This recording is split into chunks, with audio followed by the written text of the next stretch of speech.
Hey guys, NJ Tech here. I decided earlier today to do a video discussing all things flight controller, my particular flight controller, different flight controllers, setup, PIDs, most calibration, just about everything that I could think of. And as suspected, it ended up being an absolutely enormous video. So instead, what I've decided to do is to chop this up into a series of smaller videos. So what I'm going to do is drop you in midway through the video on the topic of PID tuning and how I go about doing that. If you like this, please do let me know in the comments section, and I will continue to drop more videos like this for you to have a look at. If you're not already subscribed, also please do, it means a lot, and I will see you in the next one. Cheers. In terms of the PID tuning, now as of 261 I found these PIDs to be great. I won't lie, this is getting easier and easier every time I load the defaults up. So what I suggest you do is actually go out and fly the defaults. The only adjustments that I have made so far, and I haven't really gone too much into tuning just yet, having only had a few flights with my new race blade, but if you look at the last video I just put up, I think the only real things that I changed was to take the pitch proportional gain up to about 4.7, and then I took the integral up a couple of points, and I pretty much left everything else on the PID tuning side of things the way they were, and the results you see in my flight video, that's what I got, you know.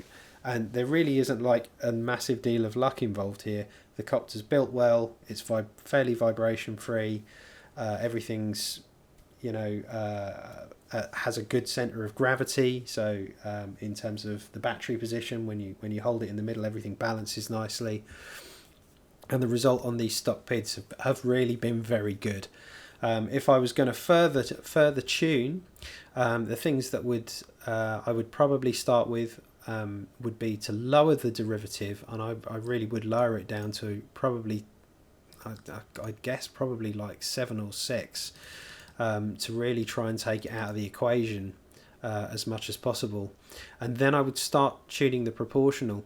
Now in terms of tuning the proportional, I think these things are pretty easy to spot, and you do need to find the points at which the oscillations occur to really know where to work back from to get a good tune.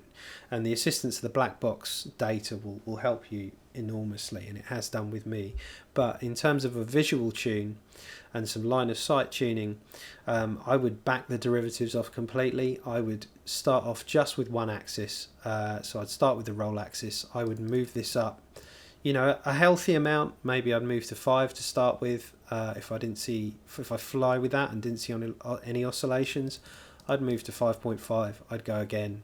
If I start to get oscillations, and in terms of proportional oscillations, they are very quick. It's when your quad starts shaking like it's got a nervous disposition. That very quick shaking is very indicative of your P gains being too high. So I would find that point. Let's say we found that shaky point started to happen in the roll axis at 5.5. I would then back that down to maybe 5.3, 5.2 perhaps. Go out and fly it, see if it's solid. If it's still there a bit more, and then maybe I'd settle around that 5.1 figure. So I would do that with the roll. I would do the same with the pitch. Normally you would end up with something with this kind of difference between the roll and the pitch. And you've got to remember, you've got more weight on the axis perpendicular to the pitch. So when you're flipping the quadcopter, a lot of the weight is distributed perpendicular to the flipping axis of the pitch. So that weight from the where the battery and the camera and everything is laid out is going to be felt in the pitch axis as it rolls, as it flips. So you tend to find with that extra weight that the gains have to work harder across this axis, and because of that, unless you're running something like a Krieger or something where all the weight is put in the middle and those axes are affected evenly, you'll tend to find that the pitch axis gains will always be a little bit higher. So that's very much so for frames like the QAV frames or the Alien frame or the ZMR frames. They will usually have this situation where the pitch will end up being tuned higher than the roll. So let's say we've got those good. Normally I've never really had to mess with and yours a really difficult one to tune visually. If you're seeing it visually, normally you've got to come down a really healthy amount if you're seeing yaw twitching. And to be honest with you, you very rarely see yaw twitching. You're more likely to hear it. You're more likely to hear the motors chattering. If you're flying around and you're hearing a chattering in hover, but no real wobble in the quad, chances are it's probably your, again, black box data will be far more useful for tuning that. But I found with my small QAV-R that this needed to come down to about 8.5, 8.4, 8.5. The integrals, these oscillations, they're a little harder to tune, but these days, the way that these have been coded, they're so generally pretty good out the box. The oscillations from integral tend to be much slower oscillations. In terms of what I will see in the way the quadcopter flies, I will tend to see if I'm tracking in a straight line, I take my hands off of the right stick and the nose starts to gently come up, I know the integral needs to come up for the pitch axis. If I notice it drifting off leaning to the right ever so slightly, and again this is all assuming I'm in rate mode, then again I know the roll integral needs to come up. But I tend to tune these figures based on exactly that. If I'm tracking forward and it holds it nice and solid when I let go of the right stick, if it's still tracking exactly where I left it, 3 or 4 seconds in a straight line, there's no drift, it's good, leave it there, you don't need to touch it. So really most of the time with the last, I'd say maybe the last 6-7 months, I have never really had to do much in terms of tuning the integral. The derivative, this can be trickier to tune, and certainly in terms of when it comes to acro flying, it's only really till you start to get into the realms of doing split S's, hard stops, quick flips where you're stopping very quickly. Only really when you're at that point will you start to find a real benefit to the derivative tuning. Because that hard stop, that kind of over bounce, it's often referred to as the shock absorbers, like you would have shock absorbers on a car. It's a very similar effect. It really is about getting under control those stops that you get. When I want the quad to stop from letting go of the stick after a very fast flip or a roll, I want it to stop like it's hitting a barn door. I just want it to stop dead. I don't want it to stop and then flutter. And that flutter you tune out with the derivative. And again, I'll tune this one axis at a time. I have found on 261 the defaults of 18 and 18 have actually been great. Again, if you find it's great and it's doing what you want and it's stopping dead, don't start messing around with it. You don't need to make this more noisy. The more you turn this up, the more it's going to start to affect proportional. And these two can have a profound effect on each other. So that's why I always start with these both low, tune the proportional, then come back to the derivative once proportional is good, and just fine tune out those hard stops. Once you've got that done, you're good. Get it to the point where it stops nice and clean and leave it there. Don't over tune it, don't go too far. So there's a little guide for your PID tuning. Now, in terms of the roll rates, if you've got Super Expo on, start with Super Expo off and find the roll and pitch rates and yaw rates where you like them. Now, for me personally, I've always liked these at about 0.7 have felt good for me.